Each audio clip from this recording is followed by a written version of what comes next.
Hello there, my beloved fellow screenwriters. How you doing? I'm going to be honest, I am kind of worried about a lot of us. The hopeless feeling permeating the industry right now has definitely taken its toll on this community. During the strike, there was a feeling of togetherness, of rallying for a cause. During the strike, there was the feeling that anything was possible in our industry, in our careers. And then it ended, and everybody went back to work. Only most people didn't go back to work. The industry hit a stalling point, and suddenly a feeling of hopelessness slipped from the back of all of our minds right to the front. Is the industry slowed down right now? Absolutely. Nobody could miss that. Will it stay this way forever? Probably not. Does it feel like it? Always does. I'm one of the lucky ones. I was on a show before the strike. We finished it after the strike. Season two may be coming. Movie projects are moving along. Things look good. I'm also a 25-year veteran. I have seen peaks and valleys that would make most of us poop our pants, like Abed did on Cougar Town set. I started as a pastry chef, and there have been two career interludes where I became a pastry chef once again. Don't let anybody tell you that things go smoothly for anybody ever. I don't know anyone who hasn't had a crisis of career, of confidence. To quote Paul Simon, I don't know a soul who's not been battered. I don't have a friend who feels at ease. A lot of senior writers left Twitter. Was it because of Elon? Sure. Was it also because they needed to stay focused on maintaining their careers in shaky times? You bet. We all chose a job where no one is promised anything, especially not their next job. But we all chose this path for ourselves, even though we knew it was hard. So when things look so hopeless, how do we not let us take us down? How do we fight back to preserve our mental health? How do we move forward? Here's some thoughts from your old screenwriting Uncle Jeffrey. First, you need a day job. Screenwriting has never, ever been a get rich quick scheme, except for maybe like 1987 to 1992 in the golden age of Shane Black and Joe Esterhaas. But they took all the money, and the rest of us are left with sort of regular writer status. Get a job, keep that job. Find one that does not suck out your soul or that keeps your mind free and gives you enough time to write still while being able to support yourself. If you're not doing it that way, you're putting way too much pressure on yourself and on this industry to cough up results. The industry moves murderously slow till it moves really fast, but mostly murderously slow. Don't expect it ever to happen tomorrow or next week or next month or next year. Don't expect the next meeting or the next script to be the one that kicks down the doors. Do keep going, but do it because you love it, because you have to, not because you think a seven-figure payday is around the corner. If you are feeling beat up by the world right now, one of the things I'd recommend most is revisit the stuff that made you love movies and TV in the first place. Go back to the beginning of your journey and start again with the stuff that just made you want to love this stuff and see it so much and be a part of it when you were a kid. For me, it's Casablanca and Raiders and Singing in the Rain. I return back to those things and I sort of feel reset a little bit, and I feel like I'm back in my pure place. And I think that you need to go back to your pure place and get your ideas and your inspiration and your desire from there. Remind yourself that there was a time when you did this just for free because you loved it. Another thing, you could do everything right. You could do everything by the books, by the gurus, by whatever it is that you believe in, by your own gut. You could be a great, great writer. You could be able to get it on the page. You could make all the right connections. You can do all of that and still not win, because there are elements to this career that we just cannot ever control and we never will be able to. But you must stay in your most pure place. Don't manufacture ideas to chase your perception of the market. Whatever you think the market is today, those are all decisions made 2 or 2.5 years ago. So stay present in the moment. Connect with supportive people. For a lot of you, that's a writer's group, and that is fine. But if you want to get ahead, expand that social circle to assistants and baby producers, to people in different jobs in the industry who are rising as you are. I've heard, I won't crassly form relationships to help my career. That's phony. Yeah, get over it. You know what I mean? Form relationships that are both genuine and strategic. The next great producer who's right now an assistant somewhere needs to find that material to get ahead. You're helping each other. The next great studio head in their MBA program right now needs to know writers and directors too. You're helping yourself and them and the industry. So stop being so snobby about your writers group circle of friends and expand. This is something I really believe all the way down to my core.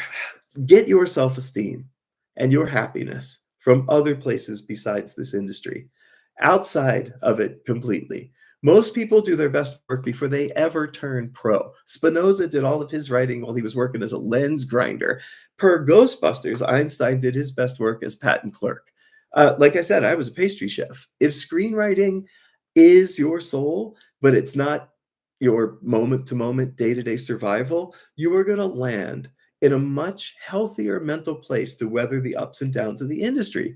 So focus on what you can control, your writing. You're neither as good nor as bad as you think you are, but you are always going to be as good as the best thing you've ever done. This industry is a business. Writing is an art. Your art may be fantastic, but still do no business. So don't go cut off your ear. Find that happiness and that self esteem elsewhere, but keep going with your writing. Don't let it dominate your life. Let it be what it's meant to be, your self expression, your relief. Let it be what it's really always meant to be, a calling, not a job, not a profession. It's a calling. And when you have a calling, it means that you'll do it whether you get paid or not. It means that you can't turn it off inside yourself. That's a writer and a healthy writer. Focus on the best thing you ever wrote and go back now and go make it perfect. Don't tell yourself stuff like, I'm going to write 3 pilots this year. Tell yourself, I'm going to write the pilot this year. You know, um, be ready to adapt. Not a hit novel, though that's always fun. Be ready to adapt to changes in the industry. It is always evolving, and you have got to evolve right along with it. Or most likely to succeed, you have to evolve just ahead of it. If you change your ways after the industry does, you miss the wave. If you change your ways as the industry does, you got a minimal chance of catching the wave. If you believe in your gut as an accurate reader of the zeitgeist, you can stay ahead of industry waves. And when they come from behind you, you have the material ready and you can ride that wave.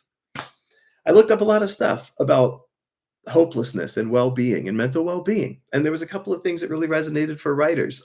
It works for us in terms of craft and it works for us in terms of being people. Stay present in this moment.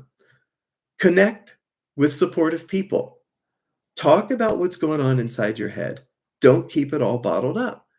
And don't be scared.